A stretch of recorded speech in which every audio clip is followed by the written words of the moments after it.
Hello, welcome to another edition of the Pace Report. I'm Brian Pace, reporting live here at the Stone, here at the New School here in New York City. As you know, here I constantly interview and profile musicians who hail from all over the world that are contributing to the world of jazz music. And tonight here at the Stone, here at the New School, is a dynamic pianist who hails from Madrid, Spain by the name of Marta Sanchez. Now Marta, for the last 15 years, has been a stalwart here on the jazz scene. In fact, she recently played with the legendary David Murray. Tonight here I had a chance to sit down and break bread with her briefly. To one, talk about this residency, and two, talk about some of her major influences, one being the great Carla Bley, as well as the legendary Guillerno Klein. So sit back, relax, and enjoy highlights of pianist Marta Sanchez performing music at the special residency here at the Stone, here at the New School, here on the Pace Report, here in New York City.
Marta, I am just so honored. Thank you for allowing me to do this. Oh, thank you for having me.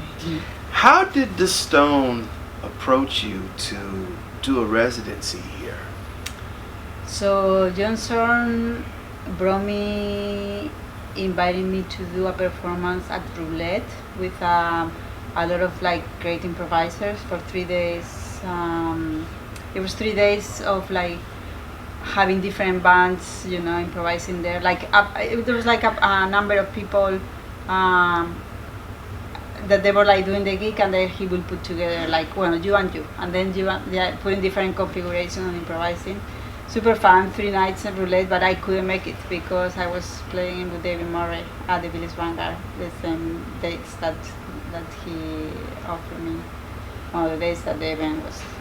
And then he was like, well, I'm so sad that I cannot have you, let me know if you want to play sometime at the Stone. And I said, well, I would love to play at the Stone whenever you have like dates available. And then he offered me some dates. I mean, he offered me a couple of days that I couldn't make also. It was like right when I had also things, but then in the end we found a week that I could do.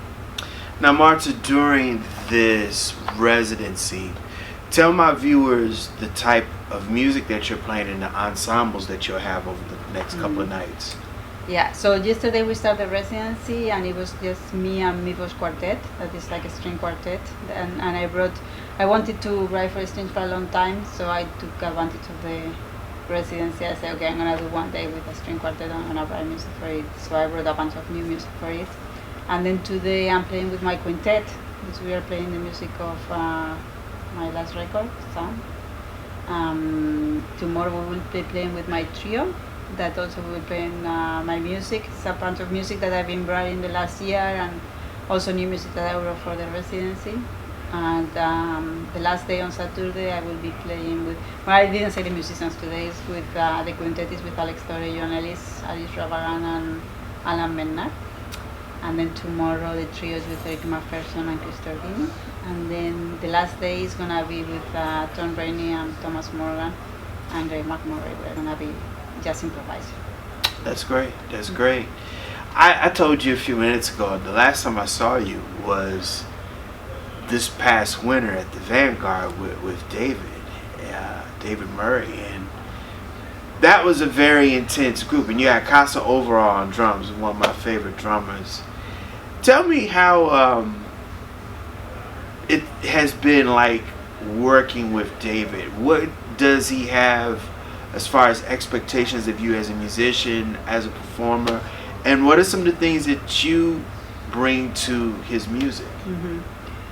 Well, it has been amazing working with him, right? Because he's a master, right? He plays with everybody, and he just play one note, and the sound that he gets out of the instrument and the weight, of whatever he plays is unbelievable. And I feel like he gives us total freedom. He doesn't really say much. I think he chose the musicians because he saw something on them that he liked, and he let us express ourselves, as we want. But I mean, the energy that he brings, is enough to fire up everybody. I feel.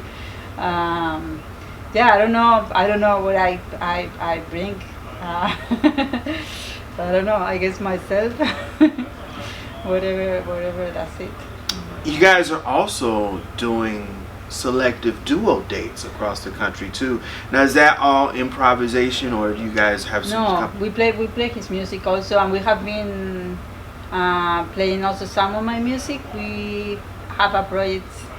I don't know when we were doing, but we are thinking of like recording a duo record with music from both of us.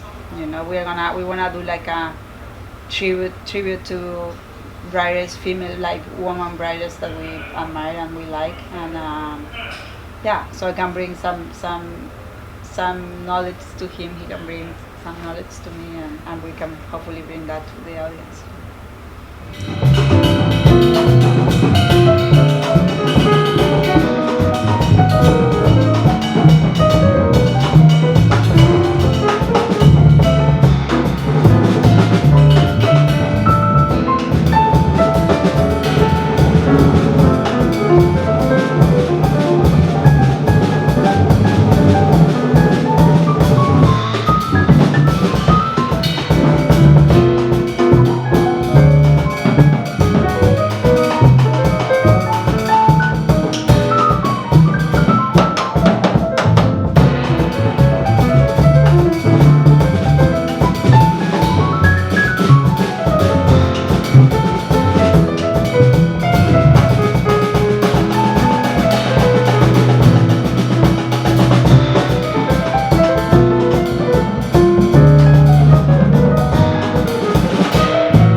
think a lot of people have watched you over the last decade as you keep evolving in your album Sam. This is a very personal record for you because during COVID you experienced a lot of things. Tell my viewers what this record means to you. Well, I guess all my records are personal and they all reflect part of my life, but in this case during the pandemic I feel like it wasn't only me, but we got a lot into ourselves. No, the first part of the pandemic, no, I was like really actually enjoying it and having time to practice and to write music and to relax and but then I got a lot of problems and mental health problems and anxiety, and I got a lot of in my head and my thoughts and reflect a lot about life and sense of life. So it was really a long period of intense reflection about everything, about like an introspective like analysis of everything, really intense, and on top of that my mom died, so and I couldn't travel to Spain because of the travel restrictions, and I was like also like talking to her more because she was like, because it was in the pandemic I have also more time, and we were like, it was intense, the whole thing, and I guess that's why it's not more personal, it's just like it was a more intense period of my life, and I guess that intensity is on the music also, but yeah.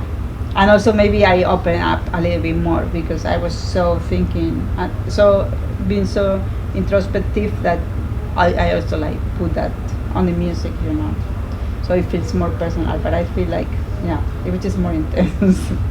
I understand. I interviewed a lot of musicians during the pandemic, and I also been, reconnecting with a lot of the musicians, as we're getting out of this emergency, this pandemic. How has your piano playing changed since the pandemic? What are some things that you've noticed in your ear that you've made progressions or digressions in your playing? Have you? No, I feel like for sure my playing has progressed, I don't know exactly how, but also at the same time, I had way more time to practice, and also I kept playing with people. I kept like doing gigs, even like for stream gigs or whatever. I kept playing with some close friends because all my close friends are like, you see that you will hang with a close group of players, but they are all musicians. So when you have a lot of time to practice and play and everything, also your playing is gonna evolve, and also you have a lot of time to listen to music and to reflect about music and everything. I guess like in every aspect, it just evolved in a little bit of every aspect. Have you been home since the emergency's been lifted? Have you been? Oh yeah, a bunch of times. Yeah, I travel a lot last year and this year. So yeah. I mean, I don't know when was the first time I traveled, but as soon as the restrictions like were lifted, I traveled, and I've been playing a lot also like in Spain. So I've been there a few times. Yeah. You hail from Madrid, Spain, and most musicians come into jazz late. How did you experience? Who was the first jazz musician that you experienced growing up in Spain? Yeah, I mean, I went into jazz late. I started classical music, and I don't know exactly. I don't remember exactly. I think I have a teacher. I always was when I started like studying improvisation in the conservatory. It was classical improvisation, but I was like fascinated. I was always like fascinated for people that could sit down at the piano and improvise or do variations or something, because I only could play whatever it was brilliant there. So if our teacher would say like, oh, you play a version of Happy Birthday in different ways, I was already wow, and I had a teacher that he was like an improvisation teacher that saw my interest and started like giving me jazz records, and then also listening in the radio, and also I think I have friends that play like in like rock bands and whatever, and close friends, and I was always jealous that they will play with people, and they will perform, because I only perform like with chamber whatever once a year, and it was like You know, I miss that, to be on a stage and to play with friends and to be something in the moment, you know. And jazz will give me all these things, you know. It was like, I don't know, will give me something that makes me like connect with people or something like that, you know. And then I don't know, I think one of also the first musicians I saw, it wasn't one of the first ones, but when I think I decided I wanted to do that, it was Bramelda. I went to Victoria to see Bramelda. That I didn't go to Victoria to see Bramelda. I went to see the festival. I didn't know who Bramelda was, but then I saw him play, and then I was like, wow, you know, I really wanna do this. But then I was listening a lot of like, I when I started playing jazz, I was listening a lot of like old jazz, like Louis Armstrong and Sarah Vaughan and Duke Ellington. That was what I was listening, and I would love. You know. Who were some of your favorite pianists? Who were some of your favorite? I mean, there are a lot. It's really hard for me to pick, but it depends also the period of my life and everything is changing. But now, if I have to pick, I'm gonna pick like Jerry Allen and Jackie Bayer. Wow. But I mean, there are many, you know, obviously Herbie, like, you know, Linton, I don't know, there are many.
made you come to the United States? What made you leave Spain and say, I'm just gonna come here? And Well, play basically the music. You know, I mean, I came before I moved here. I came for 3 months with a couple of friends, musicians, just to take lessons and go to see concerts, and you know, because New York is a lot of people do that, right? To learn and everything. And I just fell in love with the city. I was like, I need to live there, and so I like start looking for a way to be able to be here a little bit longer. And I got like a Fulbright, and I did my master at NYU, and that was the way I came here. And then that extends.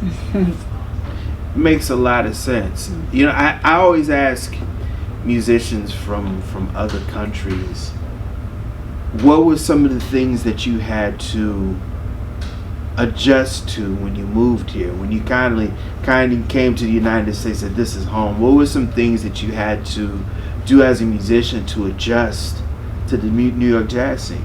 Yeah. Well, I think if I compare with Spain, you know, Spain is like a scene very, very little, you know, and people is so super affectionate and super like, everybody, you know, is nice to each other, you know, it's like the community is really small. And also if a musician comes to the city and go to 2 jam sessions, and everybody knows him and everybody knows or her and everybody knows, I say him because they weren't really woman when I was there, but it was all men, but everybody knows that person, everybody knows how that person plays, because the scene is really small and really nobody has to hustle like here, you know. Here is like you see musicians that are amazing that they don't play because they don't hand that much, they don't go to jam sessions, they don't go to see, they don't show themselves that much, so people don't, you know, they don't know them, so they don't play that much, but they're amazing, you know. And here it has a little bit, people has to hustle and look for, also has to find their own community, because that's the thing, in Spain the community is so small that it's 1 or 2, 3 small families, the most, you know. But everybody really know each other, it's part of the same big family.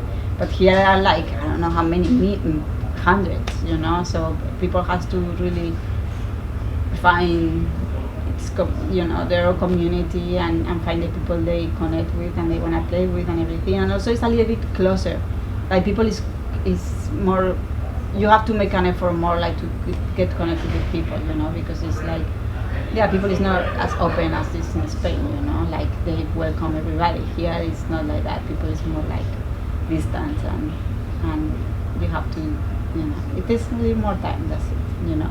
But I mean, once that these like barriers are like, you know, you pass these barriers, then it's the same, because we are all the same in the, you know, deep down, and we all love music, and you know, we want the same and everything. Tell my viewers, what was your first professional New York gig?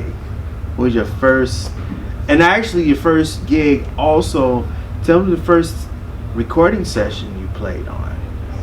Okay, let me see if I remember. I think my first gig, I'm not super positive, but I think it was like an Italian restaurant, like in the, I am not gonna remember, Grotto? It was called Grotto because they had like music there like every week or different days with a bass player called Andrea Veneziani. And that was my first gig in Grotto. And Marieke van Dijk playing saxophone. But actually I got to the gig really late because I was with my keyboard and the train, I don't know, my English wasn't really good, and they say something about the F running on the, I don't remember, on the A, and I didn't really get it, and there was another place, and I tried to get a cab, nobody wanted to get me because of the key. It was like I was so late, I was so stressed. And my first recording session, I don't really know, actually. Maybe with someone from the NYU, I was studying at NYU, maybe with someone from the NYU probably, or maybe Drew Williams, that is a saxophone player that had like an Onette and a big band, and I was on it, and we recorded with him, or probably him, that was the first one. Yeah. Joe Williams? Drew Williams. Drew Okay. Williams. Okay. He doesn't live here anymore, but he's a great writer, his compositions are really beautiful, and he was a really, I mean, he's still is, but he's not anymore.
I understand that Guillermo Klein is a very big influence, as well as people have made comparisons to Carla Bley. How do you respond to that? I love her music, but I don't know if I, like, I don't think she's a great, like a big influence on me. Guillermo, yes, because I studied with Guillermo and I love his music, and I got a lot of things from him because I studied with him. So she will say like, oh, I did that like analyzing a fugue, and I will write that, and that's on my records, And or this thing like changing the mode of this chorus, and I will do that as not an exercise, but as a composition using the same tools that he was using for his music, And I listen to his music a lot because I love the way, and also the way he uses like counterpoint and the voices, like it's like like interweaving with each other and things like that. I think I got all the things from him, from Guillermo. I got a lot of things from Guillermo. The tools that he taught me when we were like when I started with him, and also the things that I listen in his music, As well as like, for example, Claudia Quintet also was like a big influence with, I got a lot of things from that also, from that writing. Also they write for more than, it's not a quartet, they have more instrumentation and how, the instruments like relate to each other, and it's not just like a melody and like it's an accompaniment, it's like different melodies, As a band leader, Marta, you being from Spain and also being a woman, how has that impacted not only just the jazz community, but other women jazz musicians around the world? Have they been embracive to what you are doing to the music and playing, or are people still kind of looking at you and still trying to figure out what you're doing? I don't know. Actually, I don't know. I really not very aware. Sometimes people come to me, or someone was telling me the other day, oh, my students loved your music, and I was like, oh, really? Your students know my music? It's like always a surprise. It's hard to be aware of how you, unless people tells you, and yeah, some people tells me, or some people sometimes happens that I go to a place and people say, oh, you're Marta, I love your music, and and things like that. But other than that, it's hard to be aware of, like, if you're having an influence or something, or if people is trying to figure out what you're trying to do. I don't know. I guess there will be like everything, like people that I know that there are some some people that likes my music and follow my music because I got that feedback, but also I'm sure there are other people that's starting to figure out that. I don't know. I hope it can be something that can be inspired for other young women. That would be the idea. My dream.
Marta Sanchez, what does jazz music mean to you?